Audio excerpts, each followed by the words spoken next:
Барлықтарыңызға сәлем достар, сіздермен бірге әдеттегідей қысқа нұсқа каналы. Бүгін мен сіздерге комедиялық жанрда түсірілген «Здравствуйте, мистер миллиардер» деген фильмді айтып беретін боламын. До Юан 37 жастағы футболшы, оның карьерасы осыдан бірнеше жыл алдын қарсыласын тістеп алған кезінде соңына жетеді. Осыдан кейін ол қыздар командасында ойнайды, ақша табу үшін модель ретінде де жұмыс жасайды. Қолынан ештеңе келмеген До Ю енді бөлмесінен шыққысы келмейді. Осы сәтте оған оның досы және командаласы Цзян Жуан келіп, оны өзінің тренерімен сөйлесуге көндіреді. Бірақ олар тренермен сөйлесуге келген кезде тренер оны мазақ қылып, одан көрі иттің өзі жақсы баратада тұра алатынын айтады. Осының бәрін естігеннен кейін Цзян Жуан тренеріне командадан кетемін деп қорқытады. Оны естіген тренері қатты күліп, екеуің кетсеңдер бірден екі қиындықтан құтыламын деп айтады.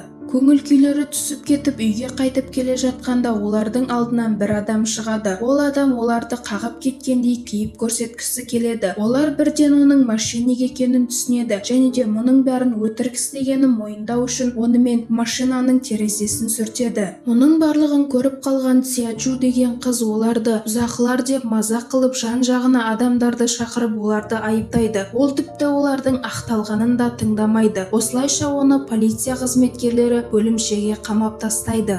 Бірақ мұның барлығы оларға пайдаға жарап, оларды бір мистер Джин деген адам құтқарып алады. Ол оларды үлкен бір компанияға алып келеді. Қарауылдар Цзян Жуанды ішке кіргізбей До Юды бөлек алып кетеді. Мистер Джин оны Ин және Лай деген екі адаммен таныстырады. Осылайша ол үшеуі оған жағдайды түсіндіре бастайды. Оның отбасының бірнеше жыл алдын өліп кетті деген балалары шын мәнінде тірі болады және де ол осыдан бірнеше күн алдын қайтыс болған болады. Ол мультимиллиардер болып табылады және де оның жалғыз мұрагері До Ю еді. Бірақ оның бұл байлықты алу үшін белгілі бір шарттарды орындау керек еді. Мұның барлығын оның ағасы видео арқылы түсіндіріп кетеді. Видеода ағасы оған одан қалған барлық байлықты иемдене алу үшін оның 30 күн ішінде 1 миллиард юанды құртуы керек екенін айтады. Бірақ бұл ақшаны жаратудың өз шарттары бар еді. Ол ақшаны тек қана өзіне жаратуы керек болады және де оған ақшаны қайырымдылыққа немесе біреуге сыйлық алуға құртуға болмайды. Сонымен қатар оған өзіне 100 адам жалдап алып, оларға өзінің ақшасын құртуына рұқсат беріледі.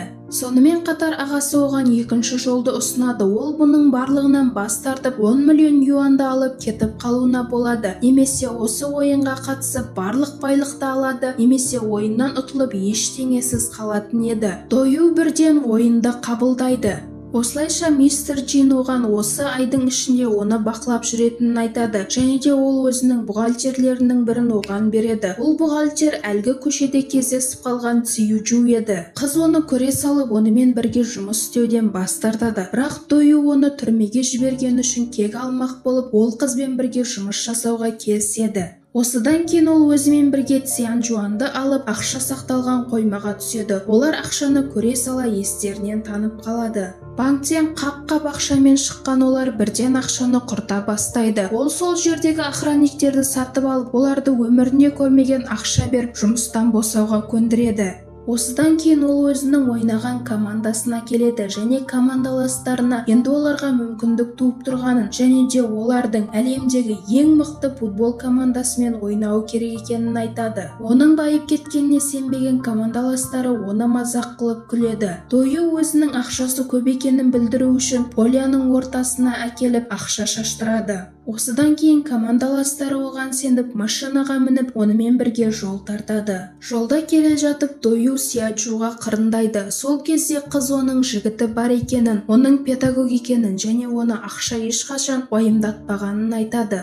Осыдан кейін олар өте үлкен әдемі қонақ үйге келеді. До Ю қонақ үйдің бастығына осы бір ай бойы қонақ үйді толығымен жалға алатынын және де бір айда түсетін ақшаның 2 есесін төлеуге дайын екенін айтады. Қонақ үй бастығы бірден келседі және олар үшін арнайы дайындалған дастарханға шақырады. Мұның барлығы ойынның шарттарына сай болатын, себебі ол өзінің қызметкерлері үшін барлық нәрсені жалға алуға болатын еді. Осыдан кейін Дою сахнаға шығып жаңа бизнес ашатынын және бұл бизнестің басына Цзян Жуанды қоятынын айтады. Мұны естіген Цзян Жуан қатты таң қалады және оған рахметін айтады. Бірақ Дою бұның барлығын Цзян Жуанның бизнестен ешқандай хабары болмағандықтан банкрот болуы үшін жасаған болатын.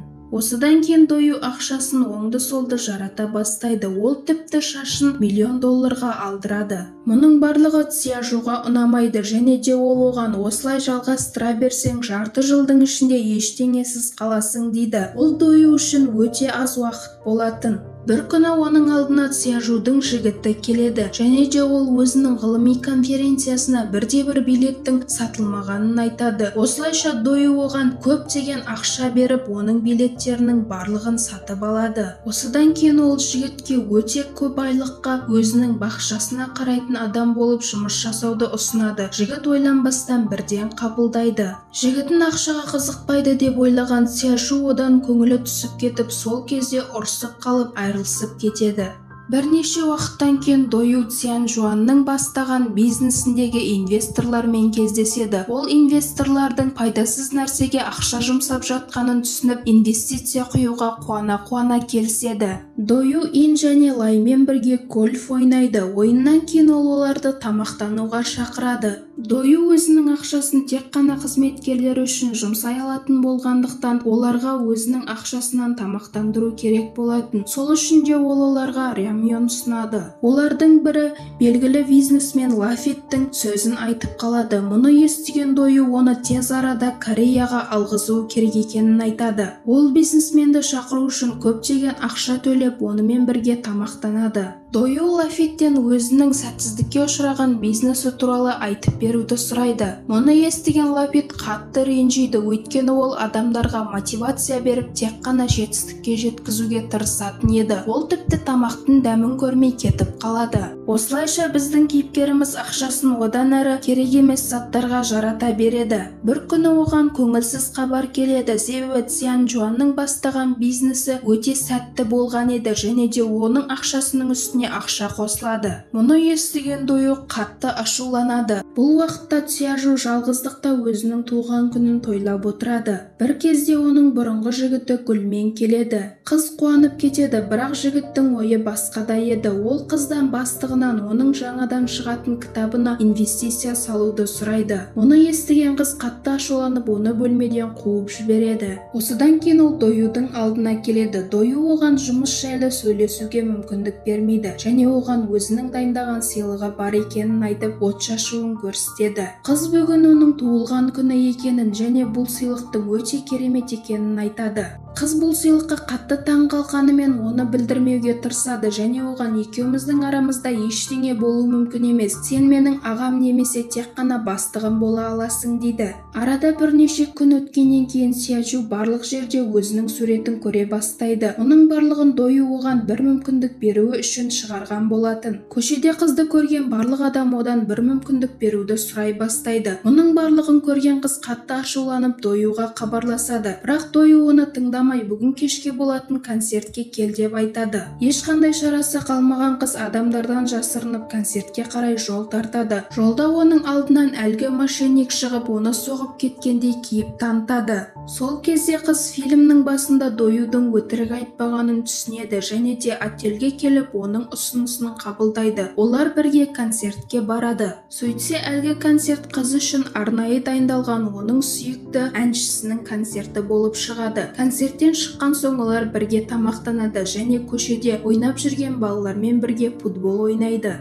Дою өзінің командасын болмайтын нәрсемен айналысып жатқанын көріп, оларға ұрса бастайды. Осы уақытта Цзян Жуан келіп, оның бизнесінің тағы да жоғарылай бастағанын айтады. Мұны естіген Дою қатты ашуланып, досының бетінен шапалақпен ұрып жібереді. Содан кейін өзі бассейнге секіріп кетіп, ойланып жатады. Осыдан кейін оған керемет ой келеді. Ол мистер Джиннің келісімін алып жаңа проект бастайды. Ертеңіне ол қаладағы барлық семіз адамдарды бір сауда үйіне жинайды. Ол адамдарға тиімді ұсыныс тастайды. Бұл ұсыныс бойынша адамдар бір юанмен осы проектке қатысып әрбір жоғалтқан килограммдары үшін ақша алады. Мұны көрген Ин мен Лайдың өте қатты ашулары шығып мистер Джиннің алдына келеді. Бірақ мистер Джин оларға мұның пайда әкелмесе де бір бизнес проект болып табылатынын айтады. Ал бизнес проект бастау ойынның шартына сай болатын. Доюдың осы жолғы ойы жүзеге асады. Көптеген адамдар бұл проектке жазыла бастайды.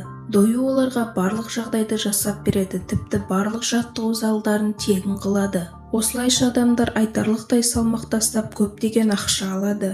Осының арқасында Доюға жылдың ең жақсы адамы номинациясы беріледі. Бірнеше күннен кейін футболдан жарыс басталады. Стадионға Доюдың командасының қарсыластары шығады. Олар осы жолы рекорд орнатып, 10-нан асыра гол соғамыз деп айтады. Олардың жанкүйерлері өте көп болатын. Bir кезде стадионның ортасына тікұшақ қонады. Дою өзінің командасымен бірге тікұшақтан түседі. Осылайша ойын басталады. Доюдың командасына бірінші таймда 8 гол соғылады. Дою өзінің командасына қалай болмасын енді 10-ға дейін жеткізбеуіміз керек деп айтады. Осылайша олар жаңа стратегия ойлап табады. Осылайша олар бүкіл командамен қақпаның алдына тұрып ойынның соңына дейін ешқандай гол жібермейміз деп шешеді. Доюдың командасы қанша жарақат алса да қақпаны бермей тұрып алады. Оларға тіпті қарсылас команданың жанкүйерлерінің де құрметі оянады. Осылайша қарсылас команда оларға тек қана бір гол соға алады. Ойын осымен 0-9 есебімен аяқталады. Доюдың командасы өте қатты қуанады. Залдағы барлық адам орындарынан тұрып оларды қошеметтейді. Өйткені мұндай мықты командаға қарсы тұру мүмкін емес еді. Ойын біткен соң Дою Сияджуға хабарласады, бірақ трубканы басқа бір адам көтеріп қызды ұрлап кеткенін айтады. Дою мұны Ин мен Лайдың жаңа бір жоспары деп ойлайды және оларды келіп қорқыта бастайды, бірақ олар ештеңе жасамағандығын айтады.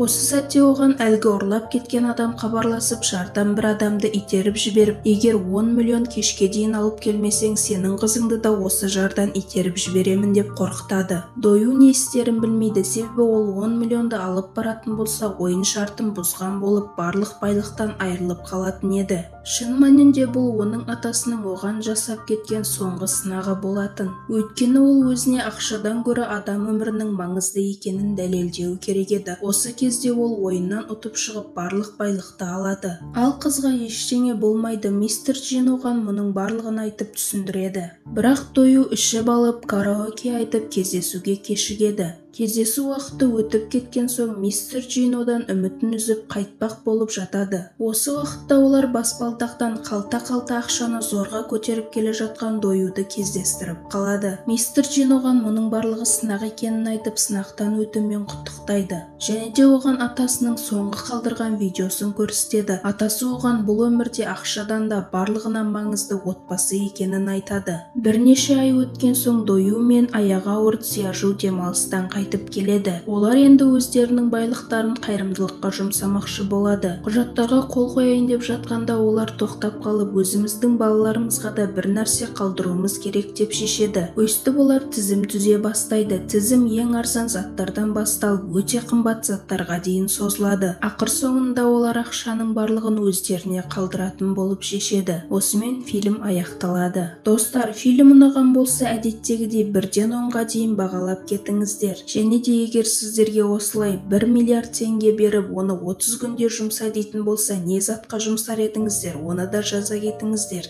Ал бізде бүгінге осымен тәмам. Сіздермен келесі видеоларда кездескенше қоштасамыз. Сау болыңыздар.